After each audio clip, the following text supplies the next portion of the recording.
Salut et bienvenue dans cette nouvelle vidéo. Avant de commencer, si vous n'êtes pas encore abonné, je vous prie de vous abonner et d'activer la cloche de notification pour ne rien rater. Complètement trempé. Actuellement, à l'heure où je vous parle, les gens sont en train de se ruer partout à Vision Finance pour retirer leur argent. Voilà.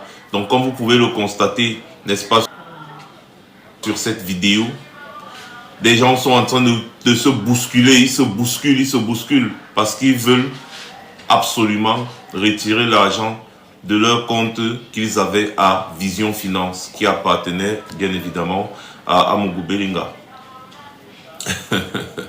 Voilà. Donc, vous voyez, c'est terrible ce qui se passe dans notre pays.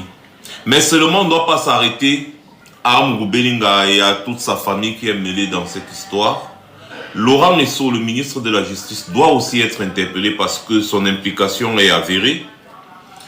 Et je pense que même lui, Paul Motazé, le ministre des Finances, c'est lui qui donnait l'argent à Amougou Belinga n'importe comment, l'argent du contribuable. L'argent du contribuable, ce n'est pas l'argent de poche du ministre des Finances. Il ne peut pas se permettre de sortir l'argent des caisses de l'État et donner à un individu comme ça. Lui aussi fait partie du gang. Donc si Martinez Zogo a été éliminé, lui, Paul Motazé, fait partie du gang. Lui, Paul Motazé, était au courant. Donc lui, Paul Motazé, est un complice. S'il n'a pas participé, n'est-ce pas, à l'élimination de Martinez Zogo physiquement, c'est un complice. Donc nous attendons aussi leur interpellation parce qu'ils doivent nous dire pourquoi est-ce qu'en tant que des hauts commis de l'État, ils contribuent, n'est-ce pas, à ce genre de crimes crapuleux. Ils contribuent à détourner les fonds publics pour donner à un assassin criminel.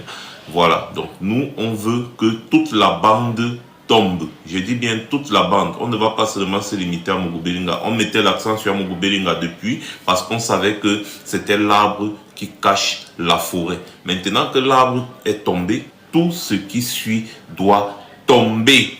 Voilà.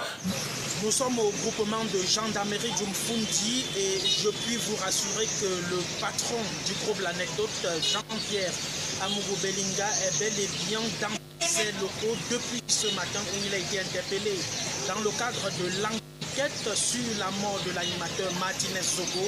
Depuis ce lundi matin, le PDG de L'Anecdote, accompagné bien sûr du directeur général de son groupe Bruno Bidjan ainsi que son patron de la sécurité, l'ancien commandant de la garde présidentielle, le colonel Soué. Ils sont tous les trois interpellés depuis tôt ce matin et sont en cours d'exploitation ici au groupement de gendarmerie d'Umfundi à Yaoundé, au quartier Lac.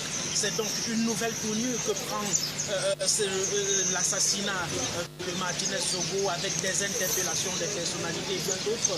Je rappelle que ces trois interpellations font suite à d'autres interpellations, notamment le directeur général des renseignements et bien sûr son plus proche collaborateur, le directeur des opérations. Ils sont donc tous en cours d'exploitation. Je rappelle qu'il s'agit bel et bien d'une enquête préliminaire jusqu'ici. Ils sont donc jusqu'ici présumés coupables, ils sont suspects et seules les enquêtes nous diront véritablement qui sont les coupables de l'animateur, chef de chaîne d'Amplitude FM, Martinez Zogo, décédé drastiquement le 17 janvier dernier à Ebogo 3, tout près de Yaoundé.